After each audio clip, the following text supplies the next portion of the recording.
ଯଦି ମୁଁ କହେ ଶ୍ମଶାନ ଘାଟରେ ଏକୁଟିଆ ଯିବା ପାଇଁ ତାହେଲେ କ'ଣ ଯିବ? ଠିକ୍ ସେମିତିକା ଗୋଟେ କାହାଣୀ ଅଛି ଯାହାକୁ ମୁଁ ପୁରା ଇଜିରେ ବୁଝେଇ ଦଉଛି। ଗାଁର ନାମ ଥିଲା ଭାଲୁପଡ଼ା। ସେହି ଗାଁରେ ନଟିଆ ନାମକ ଜଣେ ପିଲା ରହୁଥିଲା। ଦିନ ସାରା ସେ ସବୁ ଲୋକଙ୍କ ସହିତ ମଜା ମସ୍ତି କରୁଥିଲା। ହେଲେ ଗୋଟେ ଜିନିଷରେ ତାର ବହୁତ ଡର ଥିଲା, ଶ୍ମଶାନ ଘାଟ। ଗାଁର ଲୋକମାନେ କହୁଥିଲେ ରାତି 12ଟା ପରେ ଶ୍ମଶାନ ପାଖରୁ ଯାଉଥିଲେ ଗୋଟେ କଳା ଛୁଆ ଦେଖାଯାଏ।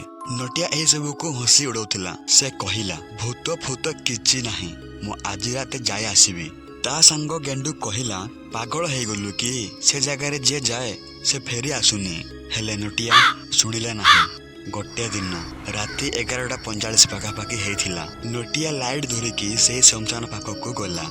ଯେତେ ଭିତରକୁ ସେ ଗଲା ସେତେ ସେ ନିଜକୁ ଥଣ୍ଡା ଅନୁଭବ କରୁଥିଲା। ସେ ଧରିଥିବା ଲାଇଟ୍ଟି ଅଚାନକ ଖରାପ ହେଇଗଲା। ଆଉ ଟିକ୍ ଟିକ୍ ଟିକ୍ ଶବ୍ଦ ଆସିଲା, ଯେମିତିକି କେହି ଜଣେ ପଛରୁ ଚାଲିକି ଆସୁଛି ପରି। ନଟିଆ ପଛକୁ ଦେଖିଲା, କେହି ବି ନଥିଲେ। ସେ ମନେ ମନେ ହସିଲା ଆଉ କହିଲା, ଆରେ ପବନ ଯୋଗୁଁ ଗଛ ଗୁଡ଼ିକ ହଲୁଛନ୍ତି। କିନ୍ତୁ ଠିକ୍ ସେତିକି ବେଳେ ଗୋଟେ ଛୋଟ ଛୁଆର ଆୱାଜ ଆସିଲା। ଏହା ଶୁଣିକି ନଟିଆର ହସ ଉଡ଼ିଗଲା। ଆଉ ସେ ଧରିଥିବା ଲାଇଟ୍ଟି ଗୋଟେ ପୁରୁଣା ବରଗଛ ଉପରେ ପଡ଼ିଲା। ଆଉ ସେଠି ଗୋଟେ କଳା ଛୁଆ ଓଲଟା ହୋଇକି ଝୁଲୁଥିଲା। ତାର ଆଖି ପୁରା ଧଳା ଏବଂ ମୁହଁରେ ଭୟଙ୍କର ହସ। ନଟିଆ ଡର ପାଇଁ ଧରିଥିବା ଲାଇଟ୍ଟିକୁ ଛାଡ଼ିଦେଲା ଆଉ ଦୌଡ଼ି ପଳେଇବାକୁ ସେ ଚେଷ୍ଟା କଲା। କିନ୍ତୁ ସେହି ଶ୍ମଶାନର ରାସ୍ତା ଗୁଡ଼ିକ ବଦଳି ଯାଇଥିଲା। ଯେତେ ଦୌଡ଼ିଲେ ବି ସେ ସେହି ଗଛ ପାଖକୁ ଫେରୁଥିଲା।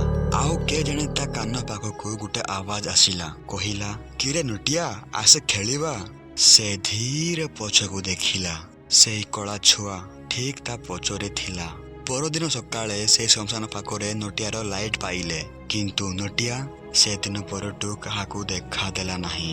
ଆଜି ବି ଗାଁ ଲୋକମାନେ କହିଥାନ୍ତି, ରାତି 12ଟା ପରେ ଶ୍ମଶାନ ପାଖରେ ଗୋଟେ ଆୱାଜ ଶୁଣାଯାଏ, ନଟିଆ ସହିତ ଆମେ ଖେଳୁଛୁ, ନଟିଆ ସହିତ ଆମେ ଖେଳୁଛୁ।